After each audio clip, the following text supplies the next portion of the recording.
यदि किसी living organism की पॉपुलेशन में जनरेशन टू जनरेशन कुछ चेंजेस होते हैं तो हम कहते हैं इवोल्यूशन हो रहा है। और इस तरह से ये इवोल्यूशन के से रिलेटेड इन्होंने हार्डी विनबर ने एक प्रिंसिपल दिया और इन्होंने इक्वेशन भी दी जिससे हम ये पता लगा सकते हैं कि इवोल्यूशन हो रहा है कि नहीं हो रहा है। इनका प्रिंसिपल यूज़ होता है जो लार्ज और रैंडमली मेटिंग पॉपुलेशन होती है, उसमें इन्होंने कहा कि एलील और जीनोटाइप की फ्रीक्वेंसी क्या रहती है, कांस्टेंट रहती है अक्रॉस जनरेशन यदि इवोल्यूशन नहीं होता है। इनके पहले पॉइंट में तो ये है कि एलील फ्रीक्वेंसी जो है वो पॉपुलेशन की स्टेबल होती है और कांस्टेंट रहती है from generation to generation. Second point इनका आता है कि जीन पूल का मतलब होता है total genes and their alleles in population. जितने भी एलील जीन्स के एलील्स हैं उनको हम एक साथ रख दें तो ये जीन पूल आ जाएगा, ये कांस्टेंट रहता है और इसको जेनेटिक इक्विलिब्रियम कहते हैं। और तीसरा पॉइंट है कि sum total of all allylic frequency is 1। यहाँ पर हमने 2 एलील्स लिए हैं, कैपिटल ए मान लीजिए ये ब्लैक आई के कलर के लिए है और स्मॉल ए ये ब्राउन आई कलर के लिए और डिप्लॉयड है ऑर्गेनिज्म। तो इसमें क्या होगा, एक तो होगा एलील ए कैपिटल ए और एक होगा स्मॉल ए। कैपिटल ए की हम मान लेते हैं फ्रीक्वेंसी पी है और स्मॉल ए की क्यू है, तो यहाँ पर सम टोटल इनका हो गया पी प्लस क्यू क्या रहता है 1 रहता है। ये इनका प्रिंसिपल इन्होंने बताया। और इसी तरह से यदि हम जीनोटाइप की फ्रीक्वेंसी निकालेंगे तो उसके लिए हम ये इक्वेशन यूज़ करते हैं, क्योंकि जीनोटाइप उसमें दो डिप्लॉयड है तो इसमें 2 जीन्स होंगे और एलील्स होंगे और ये p प्लस क्यू का स्क्वायर हो जाएगा, मतलब p square plus 2pq plus Q, ये भी क्या होता है 1। ये बाइनोमियल एक्सप्रेशन है इनका। तो इस यहाँ पे हमें ये देखना है कि हम फ्रीक्वेंसी निकालेंगे कैसे, एलील की फ्रीक्वेंसी और जीनोटाइप की फ्रीक्वेंसी कैसे निकालेंगे। तो सबसे पहले तो हम क्या करते हैं, पॉपुलेशन यहाँ पर उनका जीनोटाइप लिख देते हैं।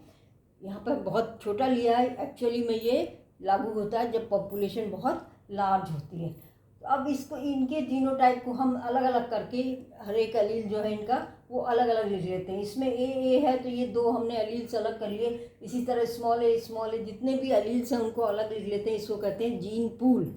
अब हमें यदि कैपिटल ए ब्लैक आई वाले की इसकी एलील की फ्रीक्वेंसी निकालनी है तो हम टोटल काउंट करेंगे कैपिटल ए कितने हैं, जबकि टोटल इसमें 20 है तो 12 कैपिटल ए है आउट ऑफ 20, तो इसकी फ्रीक्वेंसी हो गई 0.6 और यदि परसेंटेज में करेंगे तो ये 60%। इसी तरह स्मॉल ए की काउंट कर लेंगे और उसमें ये निकाल सकते हैं। इससे अच्छा मेथड क्या होता है, हमें पता है p plus q is equal to 1, तो हम इसको 1 में से माइनस कर देंगे ए की फ्रीक्वेंसी कैपिटल ए की, तो हमें स्मॉल ए की मिल जाएगी। और यदि परसेंटेज में करेंगे तो ये 40% हो गई।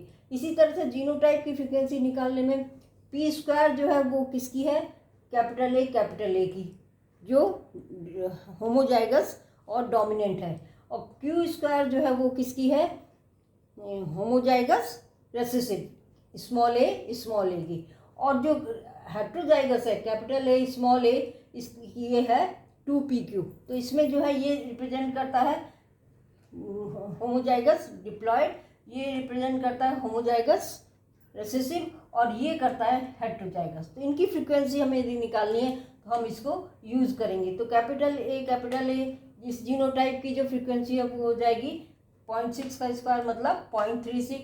ऐसी जो होमोजाइगस की रिसेसिव की है वो हो जाएगी क्यू स्क्वायर मतलब 0.4 का स्क्वायर मतलब 0.16, और जो हेट्रोजाइगस है ए और स्मॉल ए इसकी होगी 2pq। तो ये कैलकुलेट करेंगे तो ये आ जाएगी 4.48। परसेंटेज में करने में ये 36%, ये 48% और ये 16%। यदि हम टोटल करते हैं इनको तो ये 1 आता है। ऐसे इसमें भी ये टोटल 1 है। तो ये इस तरह से ये कैलकुलेट हम कर सकते हैं। और यदि जो मेजर फ्रीक्वेंसी एक्चुअली में जो मेजर करते हैं हम किसी भी पॉपुलेशन में, वो ये जो एक्सपेक्टेड वैल्यूज इन फ्रीक्वेंसी है इनसे अलग आ रही है, इसका मतलब कि इवोल्यूशन हो रहा है। और जितना ज़्यादा चेंज होगा एक फ्रीक्वेंसीज में या कैलकुलेटेड और जितना मेजर्ड है उसमें उतना ही ज़्यादा इवोल्यूशन होता है।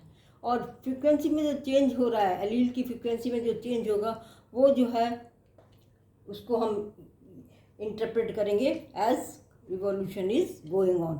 और ये इवोल्यूशन हो सकता है कैसे, नेचुरल सिलेक्शन से, म्यूटेशन से, जीन फ्लो से या जेनेटिक ड्रिफ्ट से। तो ये सब कारण है जिसकी वजह से होता है, और साइंटिस्ट ये कैलकुलेट कर सकते हैं कि कौन सा फोर्स इसमें से ज़्यादा है जिसकी वजह से इवोल्यूशन हो रहा है।